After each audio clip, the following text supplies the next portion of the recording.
నమస్తే, welcome to yes media. ఇప్పుడు details చూద్దాం. విశాఖపై ప్రత్యేక ఫోకస్ పెట్టిన సీఎం జగన్. అయోధ్య శ్రీరాముడికి అలంకరించిన ఆభరణాల లిస్టు ఇదిగో. దేవరా షూటింగ్ లో సైఫ్ అలీ ఖాన్ కు గాయాలు, ముంబైలో శస్త్రచికిత్స. అయోధ్యలో సోమవారం జరిగిన బాలరాముడికి విగ్రహ ప్రాణప్రతిష్ఠ కార్యక్రమానికి వివిధ రంగాలకు చెందిన ప్రముఖులకు టెంపుల్ ట్రస్ట్ ఆహ్వానం పంపింది. సినీ, క్రీడా రంగాలకు చెందిన సెలబ్రిటీలు తమ భాగస్వాములతో హాజరయ్యారు. ఆహ్వానం అందినా కూడా కొంతమంది ఈ వేడుకకు హాజరు కాలేకపోయారు. వారిలో విరాట్ కోహ్లీ, అనుష్క దంపతులు కూడా ఉన్నారు. అయితే అచ్చంగా కోహ్లీలానే ఉండే వ్యక్తి అయోధ్యలో సందడి చేశాడు. టీమిండియా జెర్సీ ధరించి వచ్చిన కోహ్లీ డూప్ తో సెల్ఫీల కోసం ఫ్యాన్స్ ఎగబడ్డారు. కోహ్లీ డూప్ అని తెలిసినా ఆయనను చుట్టుముట్టి ఫోటోలు తీసుకున్నారు. తొలుత సరదాగా సాగిన ఈ తతంగం కాసేపటికే తోపులాట దాకా వెళ్ళింది. దీంతో బెదిరిపోయిన కోహ్లీ డూప్ చుట్టుముట్టిన జనంలో నుంచి కష్టం మీద బయటపడ్డాడు.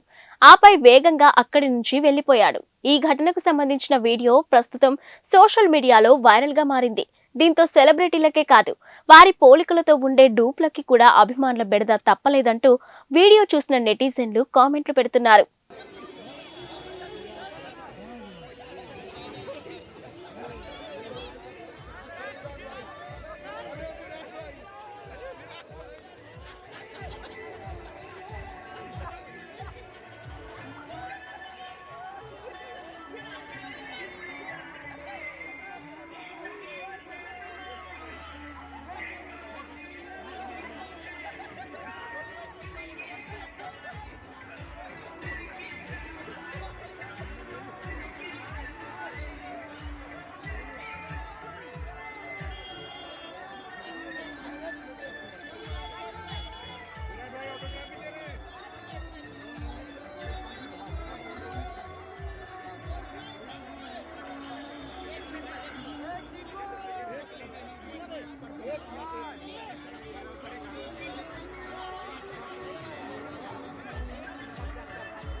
అయోధ్యలో బాలరాముడి ప్రాణప్రతిష్ఠా క్రతువు సోమవారం అంగరంగ వైభవంగా జరిగింది. రామ్లల్లా విగ్రహానికి మైసూరుకు చెందిన ప్రముఖ శిల్పి అరుణ్ యోగిరాజు రూపొందించగా ఆధ్యాత్మిక శోభ, సాంప్రదాయం ప్రకారం దైవిక ఆభరణాలు, ప్రత్యేక వస్త్రాలతో అలంకరించారు. ఈ ఆభరణాలను లక్నోలోని శ్రీ అంకుర్ ఆనంద్ సంస్థకు చెందిన హర్ష హైమల్ శ్యామ్లాల్ జ్యువెలరీస్ తయారు చేసిందని శ్రీరామ జన్మభూమి తీర్థ ట్రస్ట్ తెలిపింది. ఇక ఆధ్యాత్మిక రామాయణం, వాల్మీకి రామాయణం, రామచరిత్ మానస్, అలవందర్ స్తోత్రం వంటి గ్రంథాలలో శ్రీరాముడి వైభవం, ధరించిన దివ్య ఆభరణాల గురించి విస్తృతమైన అధ్యయనం చేసిన తర్వాత వీటిని రూపొందించినట్టు వెల్లడించింది.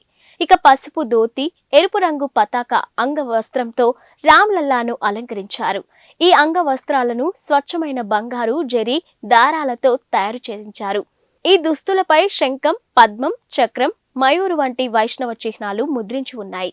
ఈ వస్త్రాలను అయోధ్యధాంలోని పనిచేసిన ఢిల్లీ టెక్స్టైల్ డిజైనర్ శ్రీ మనీష్ త్రిపాఠి రూపొందించారు.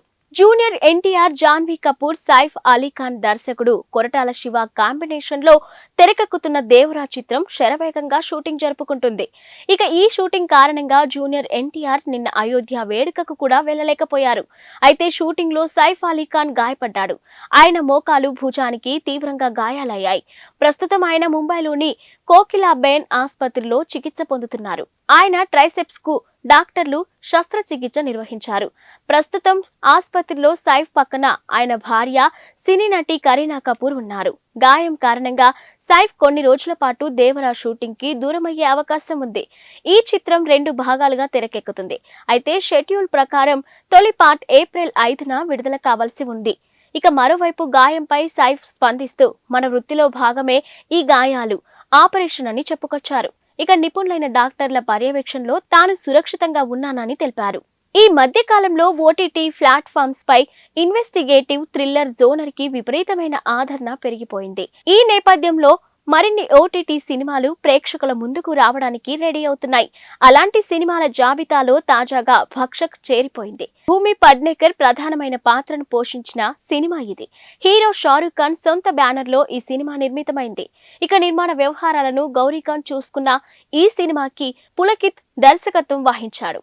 ఇక భూమి పడ్నేకర్ తో పాటు సంజయ్ మిశ్రా, ఆదిత్య శ్రీవత్సవ నటించారు. రీసెంట్ గా రిలీజ్ చేసిన టీజర్ కి మంచి రెస్పాన్స్ వచ్చింది. ఈ టీజర్ అందరిలోనూ ఆసక్తిని పెంచింది.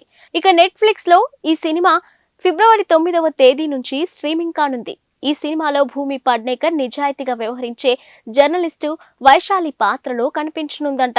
ఇక బాలికలపై, మహిళలపై జరుగుతున్న నేరాలను ప్రశ్నించడానికి వైశాలి ముందుకు వస్తుంది. ఫలితంగా ఆమె ఎలాంటి పరిస్థితులను ఎదుర్కోవాల్సి వస్తుందనేదే కథ. ఇక వాస్తవ సంఘటనల ఆధారంగా రూపొందించిన సినిమా ఇది. లోక్సభ ఎన్నికల తర్వాత 30 మంది బీఆర్ఎస్ ఎమ్మెల్యేలు కాంగ్రెస్ లో చేరబోతున్నారంటూ తెలంగాణ మంత్రి కోమటిరెడ్డి వెంకటరెడ్డి సంచలన వ్యాఖ్యలు చేశారు. ఇక నల్గొండ కలెక్టరేట్ లో నిన్న నిర్వహించిన ప్రజావాణి కార్యక్రమంలో పాల్గొన్న ఆయన అనంతరం మాట్లాడుతూ ఈ వ్యాఖ్యలు చేశారు. తెలంగాణ కోసం మంత్రి పదవిని సైతం వదులుకున్న తన గురించి మాజీ మంత్రి బీఆర్ఎస్ నేత జగదీష్ రెడ్డి మాట్లాడడం విడ్డూరంగా ఉందని పేర్కొన్నారు. ఇక యాదాద్రి, భద్రాద్రి థర్మల్ విద్యుత్ కేంద్రాల్లో అక్రమాలతో పాటు ఛత్తీస్గఢ్ లో కరెంటు కొనుగోళ్లలో అవినీతి బయటపడుతుందన్న అక్కసుతోనే ఆయన తనపై ఆరోపణలు చేస్తున్నారని ఆగ్రహం వ్యక్తం చేశారు. ఎన్నికల సమయంలో ఇచ్చిన 6 గ్యారంటీలను 100 రోజుల్లో అమలు చేసి తీరుతామని పునరుద్ఘాటించారు. Team India star batsmen Shubman Gill, cricket దిగ్గజం సచిన్ టెండూల్కర్ తనయ సారా టెండూల్కర్ ప్రేమలో ఉన్నారంటూ చాలా కాలంగా ప్రచారం జరుగుతున్న సంగతి తెలిసిందే. వీరిద్దరూ పెళ్లి చేసుకోబోతున్నారంటూ గతంలో వార్తలు కూడా వచ్చాయి. అయితే వీరి మధ్య రిలేషన్షిప్ పై ఎవరూ ఇంతవరకు బహిరంగంగా స్పందించింది లేదు.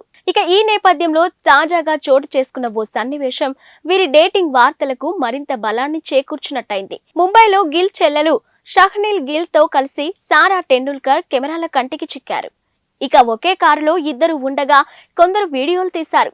దీనికి సంబంధించిన ఫోటోలు, వీడియోలు సోషల్ మీడియాలో వైరల్ అవుతున్నాయి. ఇక ఇటీవల ఇండియాలో జరిగిన వన్డే ప్రపంచ కప్ లో భారత్ ఆడిన అన్ని మ్యాచ్లకు సారా టెండూల్కర్ హాజరైంది. ఇక గిల్ సెంచరీ కొట్టిన ప్రతిసారి ఆమె లేచి నిలబడి చప్పట్లు కొడుతూ సందడి చేసింది. ఇక గిల్ ప్రేమలో సారా ఉంది కాబట్టే ఆమె అంత సంతోషానికి గురవుతుందని ఎంతో మంది వ్యాఖ్యానించారు. ఇప్పుడు గిల్ సోదరితో ఆమె కనిపించడంతో ప్రేమ వార్తలకు మరింత బలం చేకూరినట్టయింది. ఆంధ్రప్రదేశ్ కాంగ్రెస్ నూతన అధ్యక్షురాలిగా నియమితురాలైన వైఎస్ షర్మిల కార్యక్షేత్రంలోకి దిగారు. నేటి నుంచి ఈ నెల 31వ తేదీ వరకు 9 రోజుల పాటు రాష్ట్రంలో పర్యటించనున్నారు.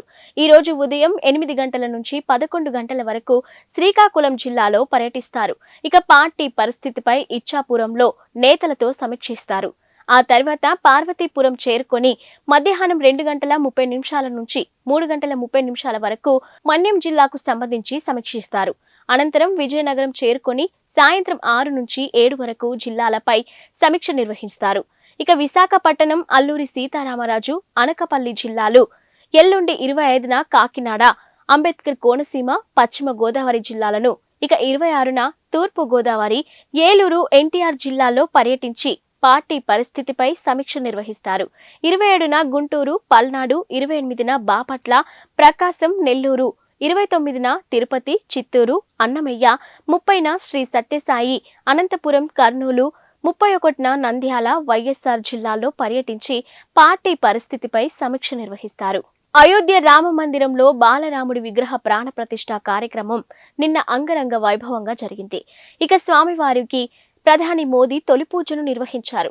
ఈ కార్యక్రమానికి దేశవ్యాప్తంగా ఉన్న వివిధ రంగాల అధిరత మహారథులంతా కలిసి తరలి వెళ్లారు. ఇక 7,000కు పైగా వివిఐపీలు హాజరయ్యారు. ఇక ఆలయ ప్రాంగణం సినీ సెలబ్రిటీలతో కలకలలాడింది.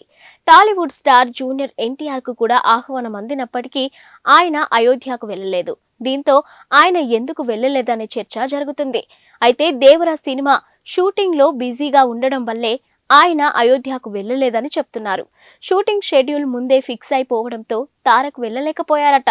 ఇక షెడ్యూల్ ని తారక్ బ్రేక్ చేస్తే తోటి నటీనటులతో పాటు నిర్మాతలు కూడా ఇబ్బంది పడాల్సి ఉంటుందనే ఉద్దేశంతోనే తారక్ అయోధ్యకు వెళ్లలేకపోయారని అంటున్నారు. అయితే ఈ వార్తల్లో ఎంతవరకు నిజం ఉందనేది తెలియాల్సి ఉంది. అయోధ్య రామ జన్మభూమి ట్రస్ట్ కు విరాళ పర్వం కొనసాగుతుంది. సోమవారం బాలరాముడి విగ్రహ ప్రాణ ప్రతిష్ఠ కార్యక్రమంలో పాల్గొన్న భారత అపర కుబేరుడు రిలయన్స్ ఇండస్ట్రీస్ అధినేత ముఖేష్ అంబానీ కుటుంబం 2.51 కోట్ల భారీ విరాళాన్ని ప్రకటించింది. రామజన్మభూమి ట్రస్టుకు ఈ పెద్ద మొత్తాన్ని ఇస్తున్నట్టు ఒక ప్రకటన విడుదల చేసింది. ఇక ముఖేష్ అంబానీ తన కుటుంబ సభ్యులతో కలిసి శ్రీరామ జన్మభూమి తీర్థక్షేత్ర ట్రస్టుకు 2.51 కోట్లను విరాళంగా అందించారు. ఇక సాంస్కృతిక ప్రాముఖ్యతను కలిగి ఉన్న అయోధ్య రామ మందిర అభివృద్ధికి పవిత్ర ప్రయత్నమని ఆ ప్రకటనలో పేర్కొన్నారు. కాగా సోమవారం జరిగిన ప్రాణ ప్రతిష్ఠ కార్యక్రమంలో ముఖేష్ అంబానీ భార్య నీతా అంబానీ, కుమారులు ఆకాష్, అనంత్, ఇక కోడళ్లు శ్లోక మెహతాతో పాటు కాబోయే కోడలు రాధికా మర్చెంట్, కుమార్తె ఈషా, అల్లుడు ఆనంద్ పిరమల్ తదితరులు పాల్గొన్నారు. ఇక అయోధ్య రామజన్మభూమి తీర్థక్షేత్ర ట్రస్ట్ ఆహ్వానించిన ప్రముఖ వ్యక్తుల్లో వీరు కూడా ఉన్నారు.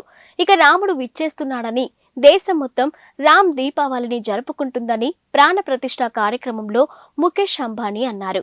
జనవరి 22న దేశం మొత్తానికి రామ్ దీపావళి వ్యాఖ్యానించారు. ఇక ఇది చారిత్రాత్మక రోజు అని నీతా అంబానీ కూడా అన్నారు. ఇందుకు సంబంధించిన వీడియోలు సోషల్ మీడియాలో వైరల్ అవుతున్నాయి. అగ్రరాజ్యం అమెరికాలో మరోసారి కాల్పుల కలకలం రేగింది. ఇల్లినాయ్ రాష్ట్రంలోని షికాగోలోని 2 ఇళ్లపై కాల్పులు జరిపిన ఓ దుండగుడు 7 ప్రాణాలు తీశాడు. ఇక కాల్పుల అనంతరం అక్కడి నుంచి పరారయ్యాడని పోలీసు అధికారులు వెల్లడించారు. ఇక దుండగుడి కోసం వేట కొనసాగిస్తున్నామని తెలిపారు. ఇక నగరంలోని జోలియట్లోని వెస్ట్ ఎకర్స్ రోడ్లో ఉన్న 2200 బ్లాక్లో ఈ కాల్పులు ఘటన జరిగిందని, నిందితుడిని రోమియో నాన్స్ గా గుర్తించారని, ప్రస్తుతం అతను పరారీలో ఉన్నాడని వివరించారు. ఇక 2 ఇళ్లపై కాల్పులు జరిపాడని, మొత్తం 7 మృత్యువాత పడ్డారని Joliet police chief Bill Evans మీడియాకు వెల్లడించారు. ఇక నిందితుడు నాన్స్ 23 ఏళ్లు ఉండగా కాల్పులు జరిగిన ప్రాంతానికి సమీపంలోనే నివసిస్తున్నాడని తెలిపారు. ఎరుపు రంగు టయోటా క్యామ్రీ కారులో పరారైనట్టు భావిస్తున్నామని, అతడి వద్ద ఆయుధం ఉందని, అతన్ని ప్రమాదకరంగా పరిగణించాలని అక్కడి పౌరులను జోలియట్ పోలీస్ డిపార్ట్మెంట్ అప్రమత్తం చేసింది. ఇక నాన్స్ కి సంబంధించిన సమాచారం, అతడి జాడకు సంబంధించి ఏవైనా వివరాలు తెలిస్తే స్థానిక పోలీసులకు సమాచారం అందించాలని కోరారు. కాగా అగ్రరాజ్యం అమెరికా కాల్పుల ఘటనలతో వణికిపోతుంది. ఇక గణనీయ సంఖ్యలో మరణాలు నమోదవుతున్నాయి. ఇక ఈ ఏడాది మొదటి 3 వారాల్లోనే 875 తుపాకీ కాల్పుల మరణాలు నమోదైనట్టుగా గణాంకాలు చెప్తున్నాయి. ఇవి ఇప్పటివరకున్న బులెటిన్ అప్డేట్స్.